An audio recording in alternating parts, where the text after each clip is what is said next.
கன்னியாகுமரி அரசு மருத்துவக் கல்லூரி வளாகத்தில் அமைந்துள்ள கிறிஸ்தவ சிற்றாலயம் என்று அமைதியாக இருக்கிறது.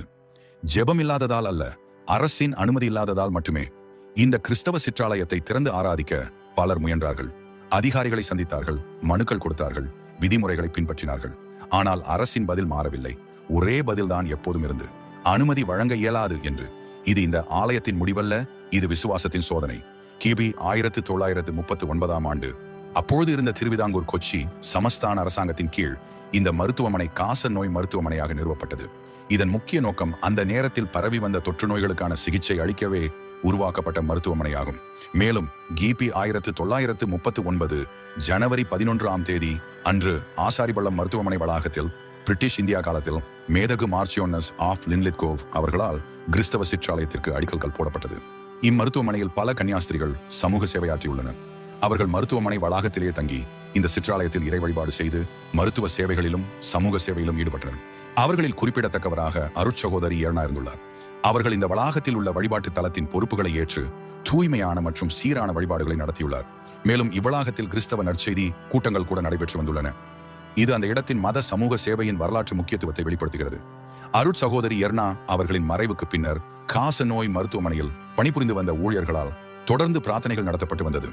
மேற்படி காச நோய் மருத்துவமனையில் கண்காணிப்பாளராக பணியாற்றி வந்த டாக்டர் ராமன் பிள்ளை, அதன் பின்னர் கண்காணிப்பாளராக வந்த doctor Varghese, doctor Ramaswamy Iyer, doctor Vaidyalingam, doctor Rangasamy ஆகியோர் காலகட்டங்களில் இந்த ஆலயம் அனைத்து நிகழ்ச்சிகளும், குறிப்பாக 41 நாள் லந்து நாட்கள் மற்றும் கிறிஸ்துமஸ் பண்டிகைகள் சிறப்பாக கொண்டாடப்பட்டு அனைத்து மத ஊழியர்களும் கலந்து கொண்டு வந்தனர்.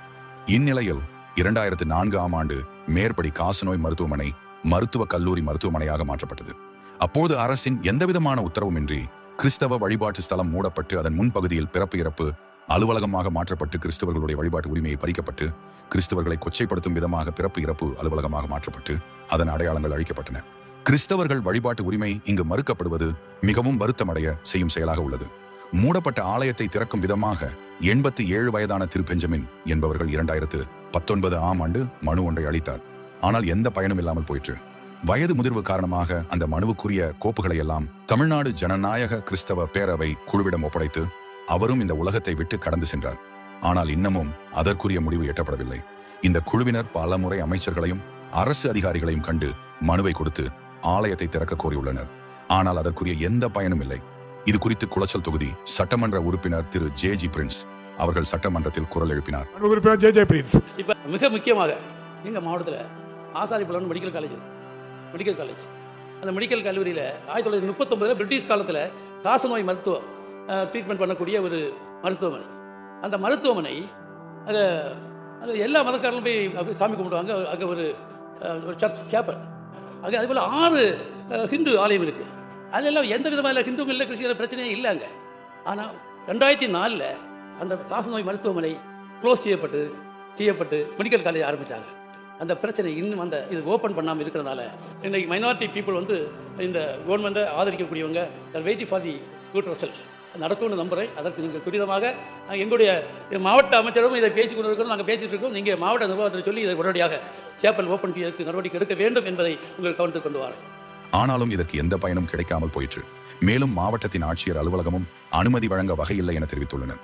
இதனால் நோயாளியாக வரும் கிறிஸ்தவ நோயாளிகள், பொதுமக்கள், உறவினர்கள், அங்கு பணியாற்றும் கிறிஸ்தவ மாணவ மாணவிகள், ஊழியர்களுக்கு இன்று வரை ஜெப ஆலயம் இல்லாத நிலை இருக்கிறது. எனவே இந்த ஜெப ஆலயம் உடனடியாக திறக்கப்பட நாம் கர்த்தரை நோக்கி மன்றாடி ஜெபிப்போம், ஒன்று சேர்வோம், எழுந்து கட்டுவோம்.